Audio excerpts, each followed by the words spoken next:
சொல்லுங்க ராம். ஆ மனசு சரியில்லைன்னு பார்க்குக்கு வந்தேன். இங்க வந்து பார்க்கறதுக்கு எல்லாமே அழகா ரம்யமா சந்தோஷமா இருக்கு. இந்த சந்தோஷத்தை உங்ககிட்ட ஷேர் பண்ணிக்கலாம்னு நினைக்கிறேன். ஆமா, நீங்க எங்க இருக்கீங்க? நானும் பார்க்ல தான் இருக்கேன். எந்த பார்க்ல இருக்கீங்க? ஜீவா பார்க்ல. ஜீவா பார்க்லயா? நானும் அங்கதாங்க இருக்கேன். இங்கயா? எங்க இருக்கீங்க?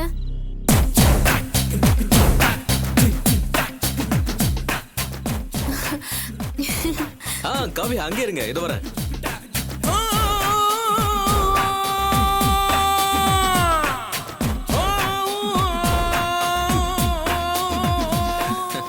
What a surprise. பக்கத்துல இருந்துகிட்டே ஃபோன் பண்ணிட்டு இருக்கோம் பாருங்க.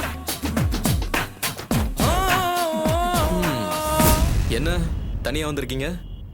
தனிமனா உங்களுக்கு ரொம்ப பிடிக்குமோ? அதெல்லாம் ஒன்றும் இல்லை. ஆஃபீஸ் ஹார்ஸ் முடிஞ்சிடுச்சு. ரூமுக்கு போனால் பிரச்சனை.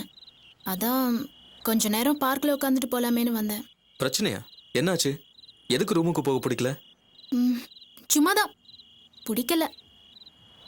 ஏ, ஃப்ரெண்ட்ஸுங்க கூட ஏதாவது ப்ராப்ளமா? ஃப்ரெண்ட்ஸ் தான் ப்ராப்ளம். என்ன காவியா அது?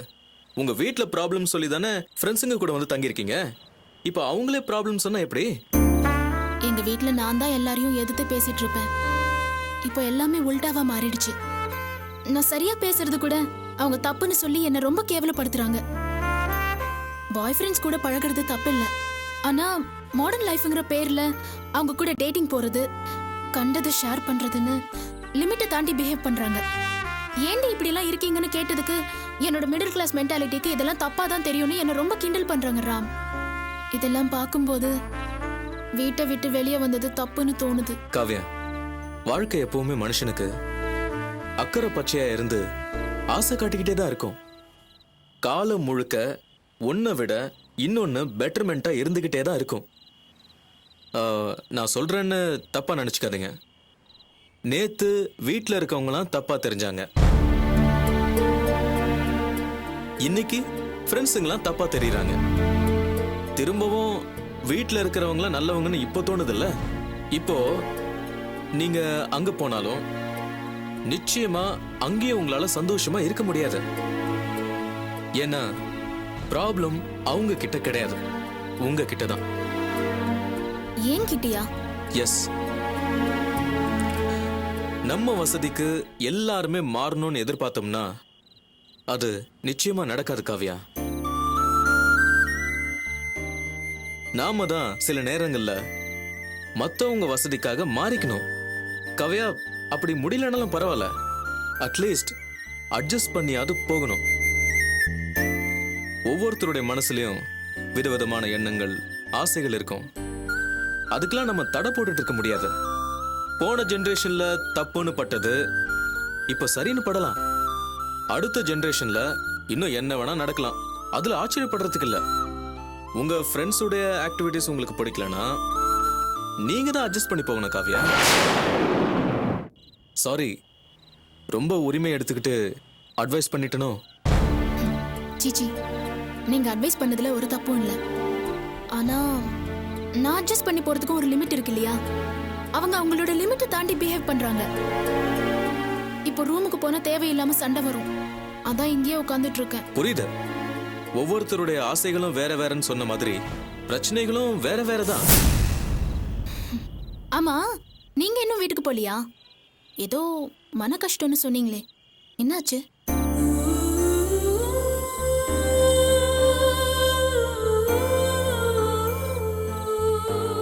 ஏன் பிரச்சனையும் வேற மாதிரி தான் காவியா.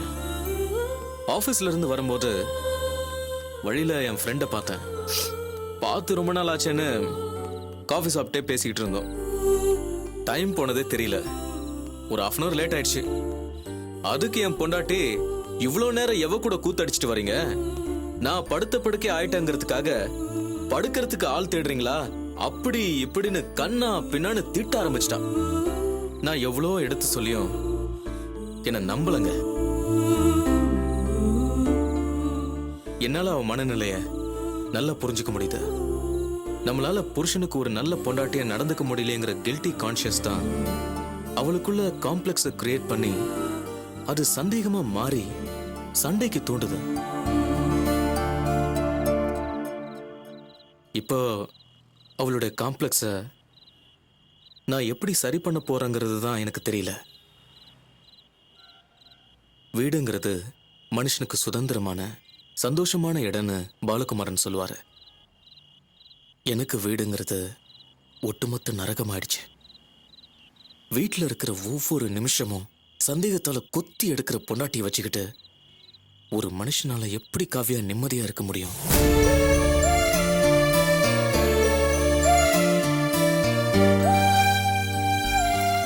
இப்ப வீட்டுக்கு போனா கூட சண்டை போடுறதுக்கு தயாரா இருப்பா. இப்படி விரக்தி, எரிச்சல், கோவம்னு வாழணும்னு என் தலையில எழுதியிருக்கு போல இருக்கு. காவியா, நான் யாருக்கு என்ன துரோகம் பண்ண? எனக்கே இப்படி ஒரு வாழ்க்கை. ஐயோ ராம், என்ன ராம், எதுக்காக அழறீங்க? என்னால முடியல காவியா. ஆம்பளை அழறது அசிங்கன்னு எனக்கும் தெரியும். துக்கமும் சோகமும் ஆம்பளை பொம்பளை எல்லாருக்குமே ஒண்ணுதான். நான் அழணும். நான் அழுதாதான் காவியா என் மனசுல இருக்க பாரெல்லாம் இறங்கும். ப்ளீஸ் ப்ளீஸ் காவியா, என்ன தப்பா எடுத்துக்காதீங்க. ராம்,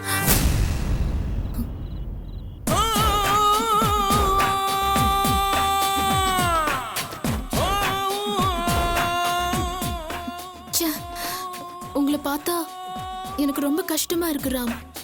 ஒரு பொண்ணு அழுதா அதுக்கு 1000 காரணம் சொல்லுவாங்க. ஆனா ஒரு ஆம்பளை அழுதா அதுக்கு ஒரு பொம்பளை தான் காரணம்னு சொல்லுவாங்க. உங்க விஷயத்துல அது உண்மையா போயிடுச்சு. ப்ளீஸ் ராம், அழாதீங்க. கண்ட்ரோல் பண்ணிக்கோங்க ப்ளீஸ். ராம் ப்ளீஸ். ராம், இந்தாங்க, கண்ணு தொடச்சுக்கோங்க.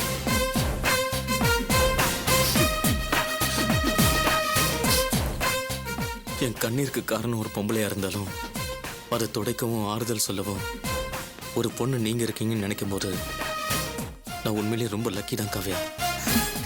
எனக்கும் அப்படிதான் ராம்.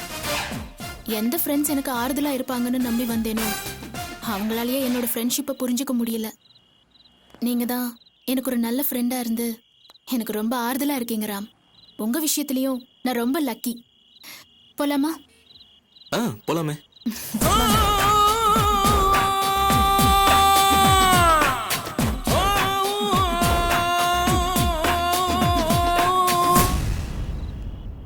ஏண்டி, தீபக் ஏதோ புதுசா டிவிடி கொடுத்திருக்கானாமே, என்ன படண்டி அது?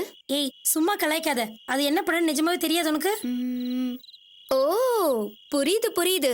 பாத்துடி, அந்த மாதிரி படத்தை எல்லாம் பார்த்து பார்த்து கண்ணெல்லாம் ப்ளூ ஆயிட போகுது.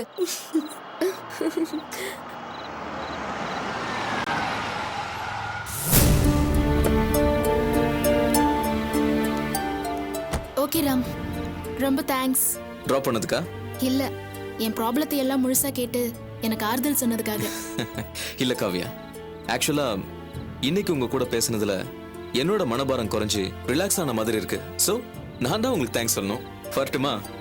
ஓகே ராம், ரொம்ப லேட் ஆயிடுச்சு, சீக்கிரமா போங்க. ஆமா, வீட்டுக்கு போனா என் ஒய்ஃப் 1008 கேள்வி கேட்டு டார்ச்சர் பண்ண ஆரம்பிச்சிருவா. பரவாயில்ல, இந்த மாதிரி நல்ல ஃப்ரெண்ட்ஷிப்காக எவ்வளவு டார்ச்சர் வேணாலும் ஃபேஸ் பண்றதுக்கு நான் தயாரா இருக்கேன். Thank you. Bye. Bye. Good night.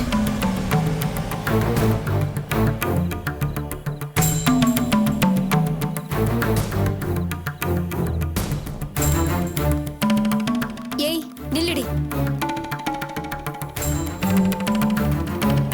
இப்ப எங்கடி போச்சு உன் பண்பாடு கலாச்சாரம் எல்லாம்? ஏண்டி, என்னாச்சு? நான் என்ன தப்பு பண்ண? என்ன தப்பு பண்ணியா? 10 மணி வரைக்கும் ராம் கூட ஊர் சுத்திட்டு வரியே, இது தப்பு இல்லையா? ஐயோ, நான் ஒன்னும் ஊர் சுத்தல. நாங்க 2 பேரும் பார்க்ல உட்காந்து பேசிட்டு தான். பார்க்ல உட்காந்து பேசிட்டு இருந்தியா? யார்கிட்ட கதை விடுற? உங்கள மாதிரி ஜோடிங்க எதுக்கு பார்க்குக்கு போறாங்கன்னு எங்களுக்கு தெரியும். சி, ஏன் இப்படி தப்பா பேசுற? அவர் எனக்கு ஒரு குட் ஃப்ரெண்ட், அவ்வளவுதான். இத நாங்க நம்பணுமா? ஏன்டி இப்படி என்கிட்டே போய் சொல்ற? இன்னும் எத்தனை நாளைக்கு இப்படி வேஷம் போட்டு ஏமாத்திட்டு இருக்க போற? எதுவா இருந்தாலும் ஃப்ராங்கா இரு. எங்களை பார், we are all open hearted. ஐயோ, எனக்கும் அவருக்கும் எந்த தப்பானே. போது நிறுத்து. அன்னைக்கு என்னவோ என்ன ஜீன்ஸ் போட்ட காட்டு மிராண்டின்னு சொன்ன. இன்னைக்கு நாங்க உன்னை என்ன சொல்றது? நாங்களாவது நாகரிகமா வீட்ல ரூமுக்குள்ள தான் இருக்கோம். நீ பார்க்ல ஓபன் பிளேஸ்ல சீச்சி, கர்மம் கர்மம். நீ எல்லாம் பண்பாடு கலாச்சாரம்லாம் பேசுற பாரு, அதாண்டி கொடுமை. ஏய் இங்க பார், நீ யார் கூட வேணா பழகு, எப்படி வேணா இரு, அது உன்னோட பர்சனல். அத நாங்க யாரும் தப்புன்னு சொல்ல மாட்டோம். ஆனா எங்க கிட்டயே ரொம்ப நல்லவ மாதிரி வேஷம் போடுறியே, அதத்தான் தப்புன்னு சொல்றோம். இப்ப கூட நாங்க உன்னை கேட்டிருக்க மாட்டோம். ஆனா நீ அனாவசியமா எங்க பர்சனல் மேட்டர் தலையிட்டல்ல, அதனாலதான் கேக்குறோம். இனிமேல் அது ஓபன் மைண்டடா இருக்க பாரு. வாங்கடி சாப்பிட போலாம்.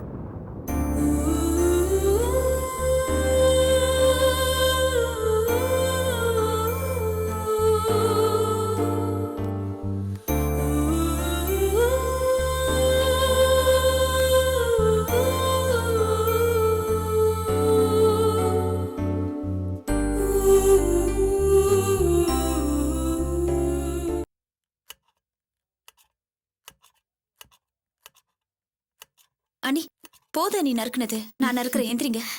கல்யாண பொண்ணு, உனக்கு ரெஸ்ட் வேண்டாமா? அதுவும் இல்லாம இன்னும் கொஞ்ச நாள்ல மாப்பிள்ளை வீட்டுக்கு நீ கல்யாணம் ஆகி போற. அதுக்கப்புறம் இந்த வேலையெல்லாம் நான் தானே செய்யணும். நீ போய் உள்ள வேற ஏதாவது வேலை இருந்தா பாரு.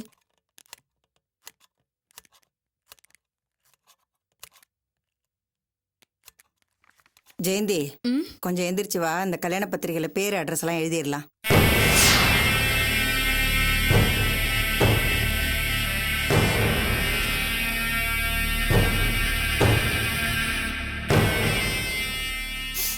குடுங்கத்தை இந்த பத்திரிகை எல்லாத்தையும் கையில் வச்சுக்க.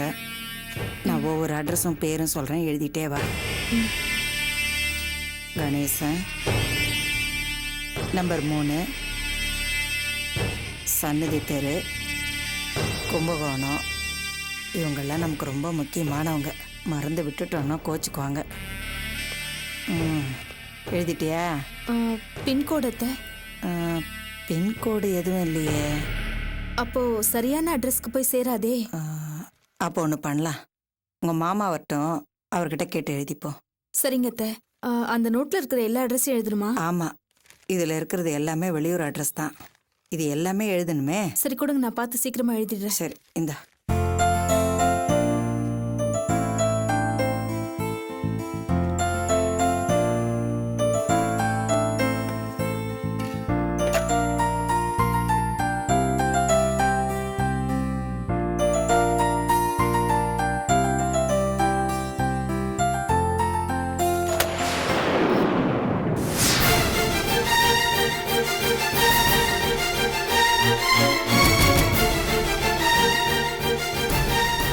வாங்க சம்பந்தி, வாங்க.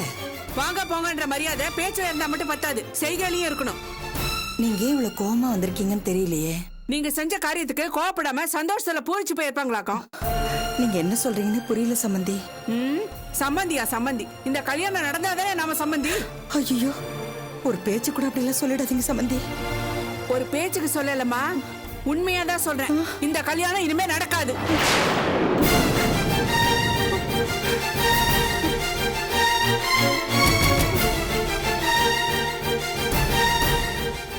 நடக்காத கல்யாணத்துக்கு எதுக்கு இந்த பத்திரிகை எல்லாம் கிழிச்சு குப்பையில போடுங்க.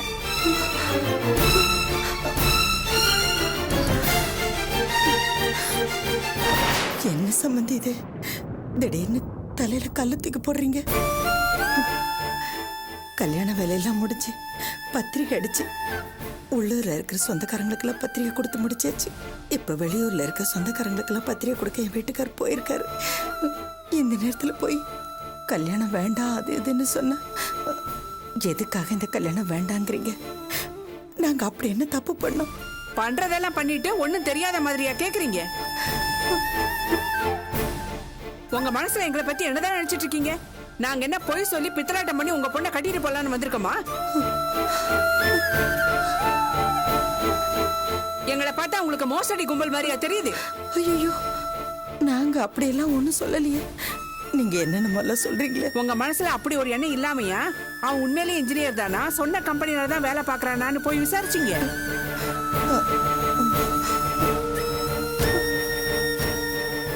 அதோட விட்டீங்களா? மெக்கானிக் ஷெட் பக்கம் வேற போய் விசாரிச்சிருக்கீங்க. இப்பவே இவ்வளவு சந்தேகப்படுறீங்கன்னா கல்யாணத்துக்கு அப்புறம் என்னென்ன பண்ணுவீங்க? நீங்க தப்பா எடுத்துக்க கூடாது. பொண்ணை கொடுத்தம்மா கண்ணை கொடுத்தம்மான்னு சொல்லுவாங்க. நீங்களும் ஒரு பொண்ணை வச்சிருக்கீங்க. உங்களுக்கு தெரியாதது ஒண்ணும் இல்ல. பொண்ணை கட்டி கொடுக்கறதுக்கு முன்னாடி அந்த இடத்த பத்தி 4 இடத்துல விசாரிக்கிறது தப்பு இல்லைங்களே. ஒரு தடவை விசாரிச்சா தப்பு இல்ல, பத்திரிக்கை அடிச்சதுக்கு அப்புறம் விசாரிச்சா என்ன அர்த்தம்?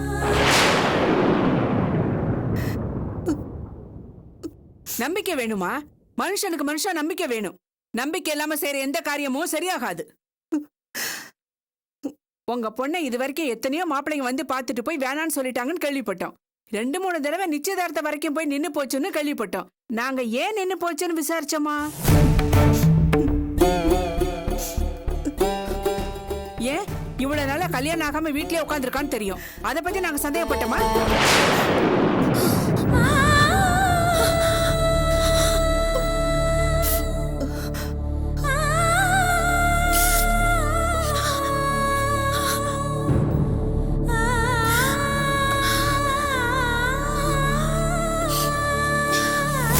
எப்ப எங்க மேல நம்பிக்கை இல்லாம சந்தேகப்பட்டீங்களோ அப்பவே எல்லாம் முடிஞ்சு போச்சு. இந்த சம்பந்தம் இனிமே நின்னதாவே போட்டோம். இனிமே இந்த கல்யாணம் நடக்காது. அவசரப்பட்டு நீங்க அப்படி எல்லாம் ஒண்ணும் பண்ணிடாதீங்க. நான் தப்பு பண்ணிட்டேன், ஒத்துக்கிறேன். அதுக்கு நீங்க என்ன வேணாலும் என்ன சொல்லுங்க, நான் அதுக்கு கட்டுப்படுறேன். அதுக்காக இந்த கல்யாணத்தை நிறுத்தி என் பொண்ணோட வாழ்க்கையை கெடுத்துறாதீங்க சம்பந்தி. நான் உங்க காலில் விழுந்து கேட்டுக்கிறேன். நீங்க என்ன சமாதானம் சொன்னாலும் சரி, என்னால அதை ஒத்துக்கவே முடியாது. எங்களுக்கும் மானம் மரியாதை கௌரவம் எல்லாமே இருக்கு. நான் சொன்னதுதான். இந்த கல்யாணம் நடக்காது, நடக்கவே நடக்காது.